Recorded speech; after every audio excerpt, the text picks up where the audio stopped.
Hello दोस्तों, आज हम क्लास 10th की एक्सरसाइज 8th त्रिकोणमिति का परिचय का स्टार्ट करने जा रहे हैं। इसमें हम देखेंगे कि त्रिकोणमिति होती क्या है, क्योंकि 10th क्लास में ये नया चैप्टर जुड़ता है, क्योंकि इसे हम बच्चे 9th क्लास में भी नहीं पढ़े हुए होते हैं और बच्चों को समझने में थोड़ा इसे हार्ड लगता है। इसीलिए हम इसको स्टार्टिंग से बताएंगे, तो आप इसका कोई भी पार्ट स्किप मत कीजिएगा। अगर आप करेंगे तो आपको इसको समझने में दिक्कत आ सकती है। इसको स्टार्टिंग से लेकर एंड तक देखिएगा। त्रिकोणमिति का परिचय, इसको हम बहुत ही आसान तरीके से समझाएंगे, क्योंकि ये एक बार समझ में आ जाती है तो ये सबसे इजी चैप्टर लगता है और बच्चों को इसमें बहुत दिक्कत भी आती है स्टार्टिंग में, लेकिन ये बहुत इजी चैप्टर है बच्चों। इसको हम देखेंगे कि क्या होता है इसमें, और इसके सवाल भी सोल्व करते जाएंगे साथों साथ, और एनसीईआरटी को पूरा सोल्व करेंगे। तो दोस्तों हम शुरुआत करते हैं ट्रिग्नोमेट्री का परिचय। बच्चों, इसकी जो त्रिकोणमिति है इसको इंग्लिश में बोलते हैं ट्रिग्नोमेट्री, TRIGONOMETRY।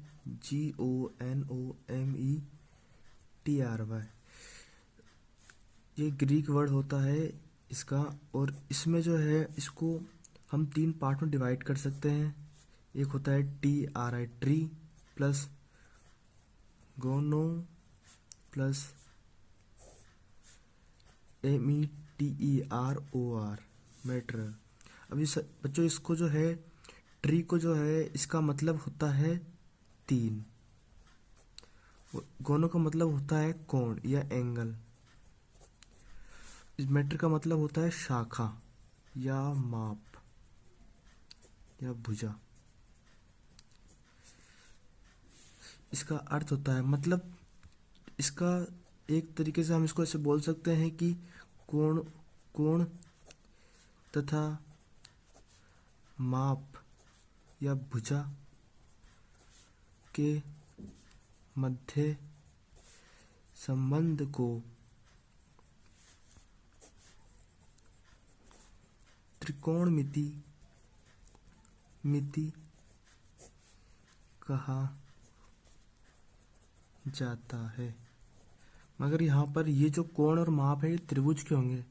इसमें हम जोड़ सकते हैं ऊपर, किसी भी त्रिभुज में, किसी त्रिभुज में, ये यहाँ पर हमसे ले लिया, किसी त्रिभुज में कोण तथा माप के भुजा के मध्य संबंध को त्रिकोणमिति कहा जाता है।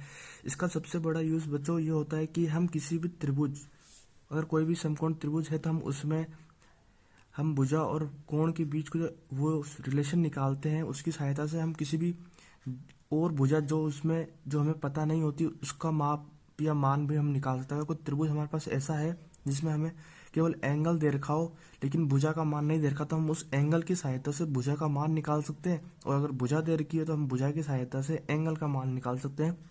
ये ट्रिग्नोमेट्री का सबसे बड़ा यूज होता है। अब इसमें जो है टोटल, इसको हम एक त्रिभुज की सहायता से ही समझेंगे। बच्चों, हमने यहाँ पर एक त्रिभुज लिया है, त्रिभुज ABC। इसकी जो थोड़ी सी लाइन टेढ़ी हुई है, रहने दो, एक काम करते हैं। तो हमने माना कि कोई त्रिभुज, कोई समकोण त्रिभुज ABC है जिसका B कोण समकोण है। तो हम जानते हैं कि समकोण त्रिभुज वही होता है जिसमें एक कोण 90 डिग्री का होता है, और ये इसमें एक कोण 90 डिग्री का है और बाकी के दोनों कोण को अगर हम जोड़ दिए तो वो भी 90 डिग्री कंप्लीट करेंगे, जिससे त्रिभुज के तीनों कोणों का योग 180 डिग्री हो जाता है। तो अभी हमने माना कि चलो कोई ये जो एंगल है इसका थीटा नाम है, और अब हम यहाँ पर जो है हम इसके त्रिकोणमिति रूप, इस त्रिभुज का त्रिकोणमिति रूप निकालेंगे, कि हम वो देखेंगे कि किस तरीके से इसमें बाकी इसके जो त्रिकोणमिति के जो फलन है वो काम करते हैं। तो दोस्तों, इसमें जो है त्रिकोणमिति के टोटल 6 फलन होते हैं, जिसको मैं यहाँ लिख देता हूँ। एक होता है साइन थीटा, एक हो जाता है कोस थीटा, एक होता है टेन थीटा, एक होता है कोसेक थीटा, एक होता है सेक थीटा, एक होता है कोट थीटा। इसको हम ज्या, इसको हम कोज्या बोलते हैं, इसको टेंज्या बोलते हैं। ये हिंदी में है, मगर हिंदी में समझने में थोड़ा दिक्कत होती है, इसलिए आप इंग्लिश में याद रखें, और ये इंग्लिश में ही आपके यूज़ में भी आएगा। अब इसका मतलब क्या होता है? साइन ज्या का मतलब होता है कि अब इसमें जो है सबसे, इन सबका जो एक ही मतलब होता है कि यहाँ पर जो है हम इसे लिखेंगे, जैसे एक तरीके से मैं यहाँ साइड में कर देता हूँ एक बार। इस साइन थीटा मतलब ये जो थीटा जो एंगल है त्रिभुज के अंदर, इसके सामने वाली, इसके सम्मुख भुजा, थीटा की सम्मुख भुजा, भुजा बटे कर्ण। अब बच्चों इसमें जो कर्ण होता है वो ये वाला होता है, ये जो है कर्ण बोलते हैं इसे। ये जो AC है ये कर्ण का काम करता है। वैसे इसमें हो जाएगा थीटा की सम्मुख भुजा,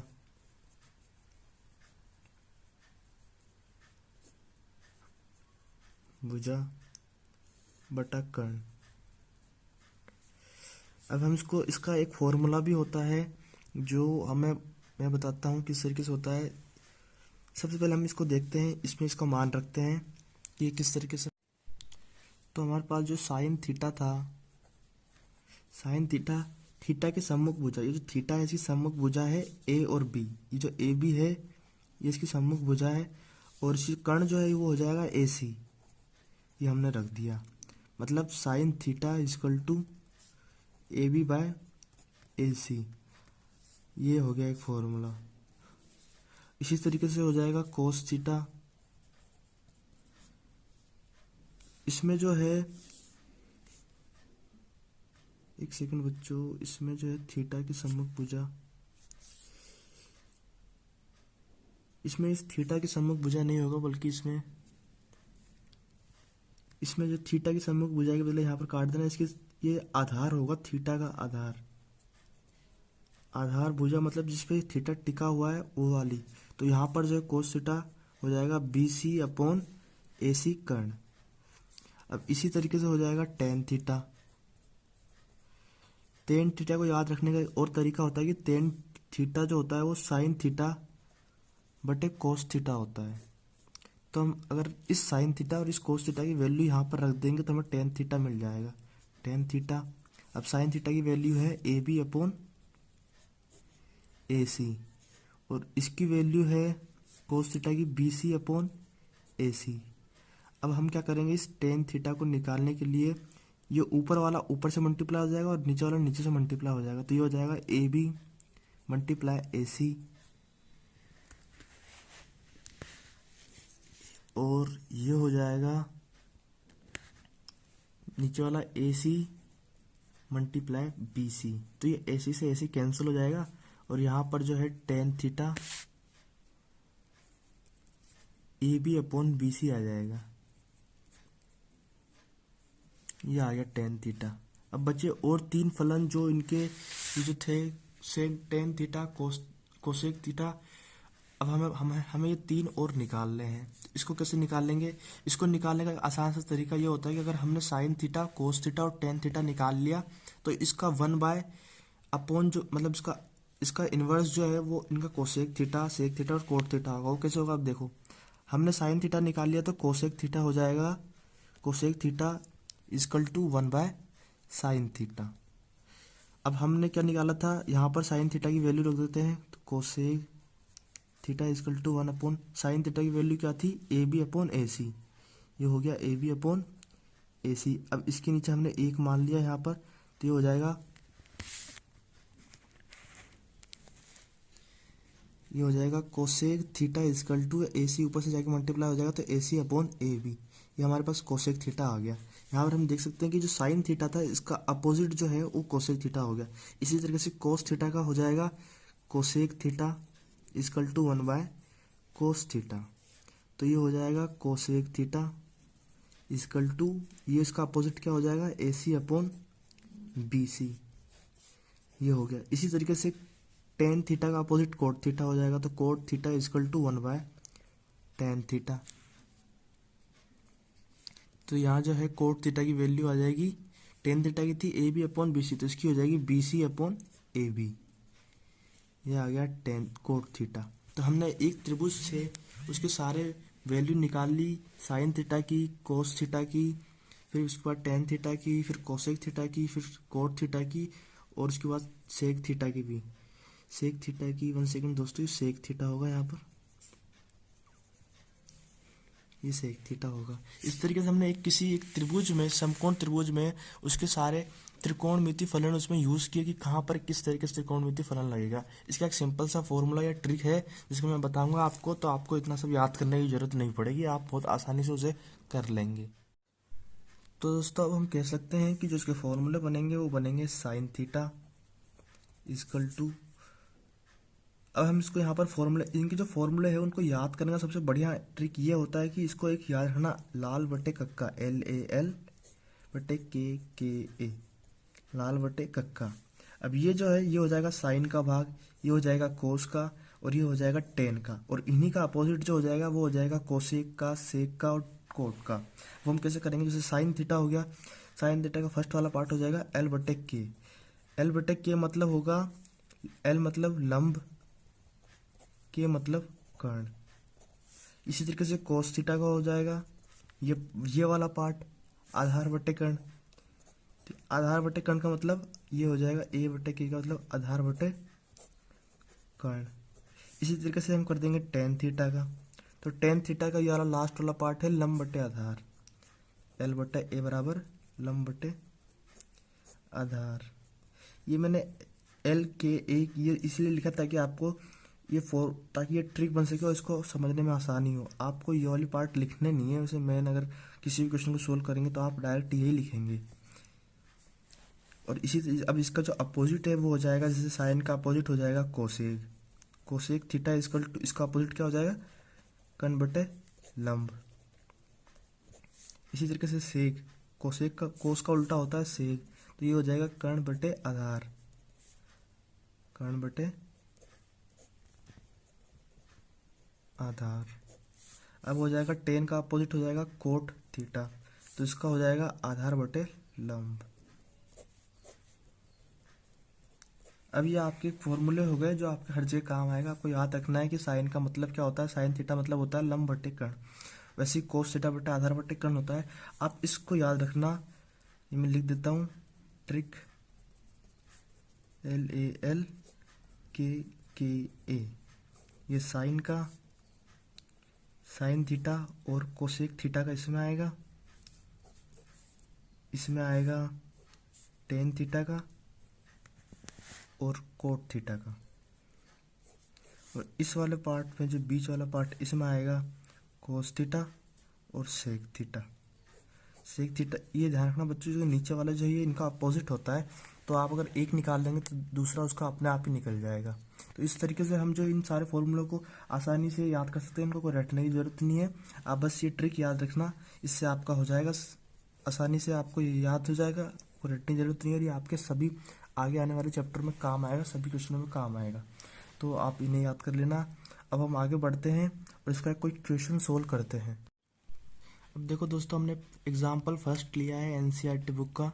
इसमें दे रखा है कि यदि tan A बराबर 4/3 है तो कोण A के अन्य त्रिकोणमितीय अनुपात ज्ञात कीजिए। त्रिकोणमितीय अनुपात मतलब हमें उनके 6 के 6 फलन ज्ञात करने हैं, जिसमें से एक फलन tan A तो दे रखा है, बच्चे 5 फलन sin A, cos A, cosec A और sec A और cot A, हमें ये फाइंड आउट करना होगा। अब इसमें कई बच्चे कंफ्यूज हो रहेंगे कि अभी तो फॉर्मूले में यहाँ पर थीटा था, अब यहाँ पर ए कैसे आ गया। बच्चों यहाँ पर थीटा की जगह कुछ भी आ सकता है, जरूरी नहीं कि यहाँ पर थीटा ही है, यहाँ पर ए भी आ सकता है, बी भी आ सकता है, alpha beta gamma x y z कुछ भी आ सकता है। आपको ये बस ये देखना है कि जो यहाँ पर आया उसी वही वाला फंक्शन, मतलब वही वाला जो एंगल है वो सभी में आना चाहिए। जैसे अभी हमें tan A दे रखा है तो हमें यहाँ पर वो A के ही बोल रहा है, मतलब यहाँ पर हमें cosec A, sine A, cot A यही सब निकालना है। इसने ये नहीं बोला कि कोट भी साइन भी निकालना है। अब हमें कैसे निकालना होगा, सबसे पहले हमने एक त्रिभुज लेंगे।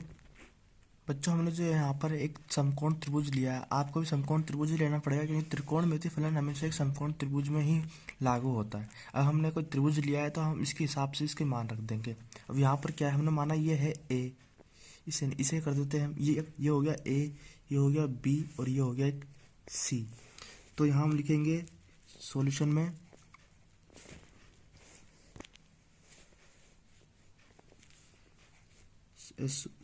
लिखेंगे हम यहाँ पर माना कोई समकोण त्रिभुज ए बी सी है। बच्चों इसमें एक लिखने का तरीका होता है। समकोण त्रिभुज जब लिखते हैं तो हमें हमेशा ध्यान रखना होता है कि जब भी हम समकोण त्रिभुज का ये नाम लिखते हैं, A B C, M N O, कुछ भी लिखें, तो ये जो बीच वाला जो लेटर होता है वो समकोण होना चाहिए। जैसे इसमें है बी, समकोण है इसमें, इसीलिए हमने ए बी सी लिखा है। इसके जगह जरूरत थोड़ी है, हम सी बी ए भी लिख सकते हैं, कुछ उसमें उसमें कोई दिक्कत नहीं है। अब हमने ये ले लिया। अब हमें जो वैल्यू दे रखी है 10 ए बराबर 4/3, हम इस वैल्यू को इसमें रखेंगे। अब मैंने आपको बताया था कि इसका ट्रिक होता है लाल बटे कक्का। इस ट्रिक का यूज़ करेंगे हम यहाँ पर। इसको आपको क्वेश्चन में शो नहीं करना जब आप इसको सॉल्यूशन करेंगे, मैं आपको यहाँ पर शो कर रहा हूँ ताकि आपको समझ में आए। अब यहाँ पर है 10, एक मैंने बताया था कि 10 का जो होता है वो लास्ट वाला पार्ट होता है L/A, तो इसका मतलब हो जाएगा कि 10A बराबर 4/3 बराबर होगा लंब बटे आधार के। लंब बटा आधार के मतलब ये है कि ये जो दे रखा है 4, ये लंब है और ये जो है ये आधार है। अब हम इसको इस चीज़ में रखेंगे। हमारा ए ये रहा यहाँ पर, इसको मान लिया ये कोई एंगल ए है, ठीक है। अब इसका जो लंब होगा वो क्या होगा, लंब मतलब इसके सामने वाला लंब है, तो ये इसकी वैल्यू इसने क्या दे रखी है, 4 दे रखी है, तो हमने 4 लिख दिया। अब इसका आधार जो है क्या होगा, थीटा जिस पर टिका हुआ है उस वो आधार होता है। तो ये जो ए बी है ये आधार का काम कर रहा है और इसकी वैल्यू 3 है, और हमें इसकी वैल्यू जो है नहीं पता है। इसकी वैल्यू हमने मान ली कोई x है। तो अब हमें क्या पता चलता है कि इसमें समकोण त्रिभुज में हमारे पास ए बी की वैल्यू है, हमने लिख दी कि ए बी की जो वैल्यू है वो 3 है, बी सी की वैल्यू है 4 है, और ये जो है ए सी कर्ण जो है इसकी वैल्यू x है, ये माना है हमने। ए सी की वैल्यू जो है 4x है, ये हमने माना है। अब हम क्या करेंगे, हम बाकी अब हमें बाकी ये त्रिकोणमिति फलन याद करने से पहले हमें इस x की वैल्यू याद करनी पड़ेगी, क्योंकि हमारे कई सारे में ये जो कर्ण है, ये कर्ण दो साइन बाकी इनमें भी लगेगा, तो यहाँ पर हमें इनकी वैल्यू रखनी पड़ेगी इस कर्ण की। तो उसके लिए हमें कर्ण पहले फाइंड आउट करना पड़ेगा। इसके लिए कर्ण को फाइंड आउट करने के लिए एक सूत्र होता है। तो इसमें अगर हमें किसी समकोण त्रिभुज में हमें एक तीसरी भुजा को ज्ञात करना हो, अगर हमें 2 भुजा दी गई हो, तो हमें सूत्र का यूज करते हैं जिसे हम बोलते हैं पाइथागोरस प्रमेय। मैं इसको लिख देता हूँ, क्या होता है पाइथागोरस प्रमेय। इसमें क्या होता है बच्चों, इसमें अगर हमारे पास कोई समकोण त्रिभुज है और हमें उसकी कोई भी 2 भुजा दे रखी है, तो हम इसकी मदद से हम उसकी तीसरी भुजा को ज्ञात कर सकते हैं। इसका सूत्र क्या होता है, इसका सूत्र होता है आधार का स्क्वायर प्लस कर्ण का स्क्वायर इक्वल, यहाँ पर लंब आएगा बच्चों।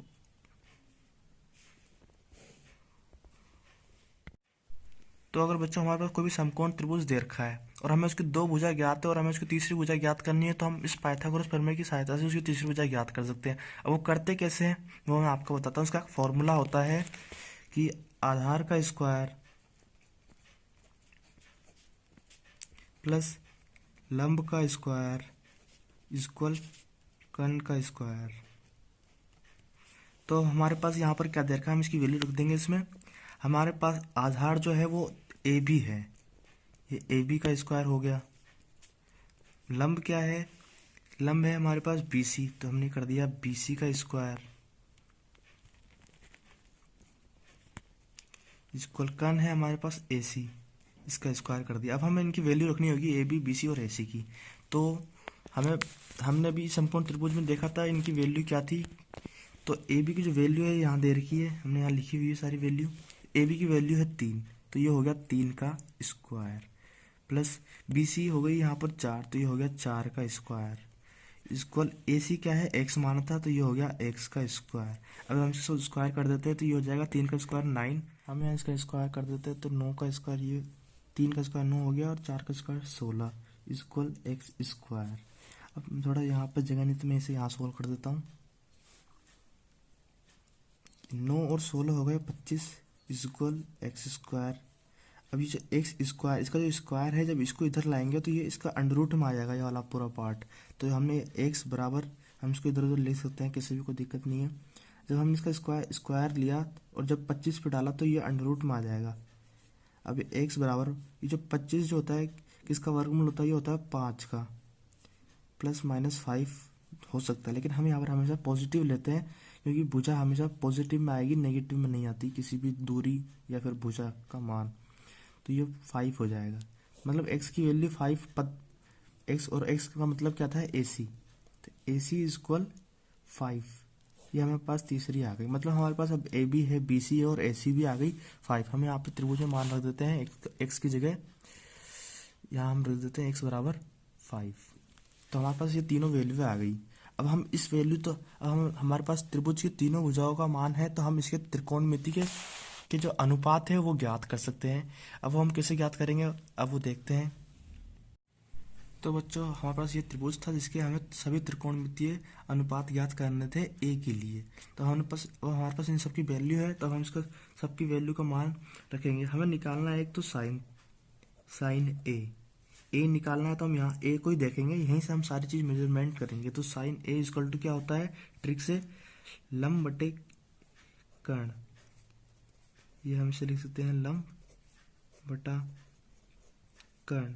अब यहाँ पर देखो एंगल जो ए जो है इसका लंब क्या होगा, लंब मतलब इसके सामने वाली भुजा, लंब है BC, तो हमने BC लंब लिख दिया। और कर्ण क्या होगा, कर्ण होगा AC, ये वाली भुजा, ये हो गया AC। अब BC की वैल्यू क्या है, BC की वैल्यू है 4, तो ये हमने 4 कर दिया, और AC की वैल्यू क्या है 5, तो हमने 5 कर दिया। मतलब ये है कि साइन A बराबर 4/5, ये एक वैल्यू आ गई हमारे पास। इसी तरीके से हम निकालेंगे कोस A। कोस A की वैल्यू क्या होती है, आधार बटे कर्ण। हमें ट्रिक पे देखना है, उस ट्रिक से ही आप कर सकते हैं। अब हमने ये वाली चीज़ लिया आधार बटे कर्ण, तो हमने यहाँ लिख दिया आधार बटा कर्ण। अब यहाँ पर ये जो एंगल A है इसका आधार क्या है, AB, तो हमने यहाँ AB लिख दिया। और इसका कर्ण क्या होगा, कर्ण होगा AC, कर्ण AC हो गया। AB की वैल्यू 3 है तो हमने 3 रख दिया, AC की वैल्यू 5 है, हमने 5 रख दिया। तो हमारे पास कोस A की वैल्यू भी आ गई, कोस A इक्वल टू 3/5, ये हो गया। अब इसी तरीके से हम कोस A साइन A निकाल लिया, कोस A निकाल लिया। टेन A हमारे पास ऑलरेडी दिया गया था, कितना दिया था, टेन A दिया गया था हमारे पास 4/3। अगर आपको चेक करना है तो आप इसमें चेक कर सकते हैं, इसका ये होता है लंब बटे आधार, और यहाँ पर जो है हम इसे रख सकते हैं L बटे A इक्वल लंब बटे आधार इक्वल टू क्या होता है, इसका जो लंब है एंगल A के लिए लंब है BC और आधार है AB। तो हम यहाँ इसकी वैल्यू रख सकते हैं, BC की वैल्यू 4 और आधार की वैल्यू 3, तो ये हो गया 10A बराबर 4/3। ये वही वैल्यू है जो हमें पीछे दी गई थी।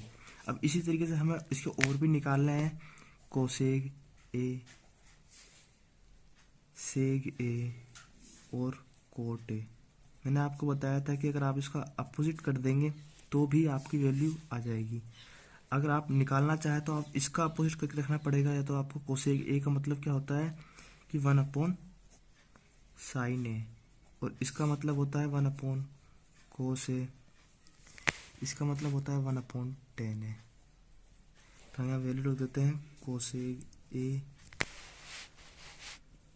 इक्वल 1/sin A की वैल्यू हमारे पास थी 4/5, 4/5 ये हो गया। इसके नीचे हमने 1 मान लिया, तो ये कोसेक A ये हो जाएगा, 5 ऊपर चला जाएगा, 4 नीचे आ जाएगा, तो ये हो जाएगा 5/4।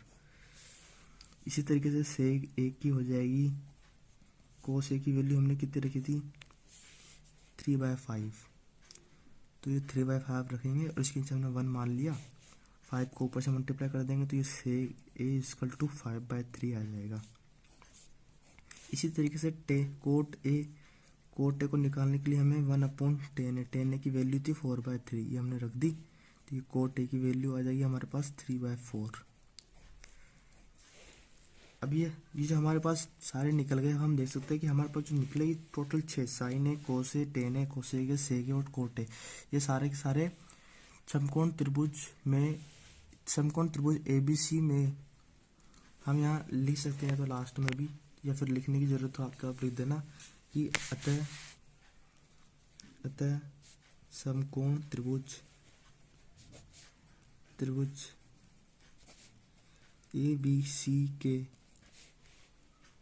कोण A के सभी त्रिकोणमितीय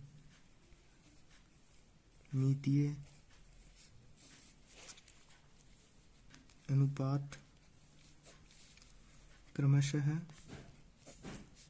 है, जो है sin A = 4/5, cos A = 3/5, tan A = 4/3, cos A = 5/4, sec A = 5/3 और cot A = 3/4।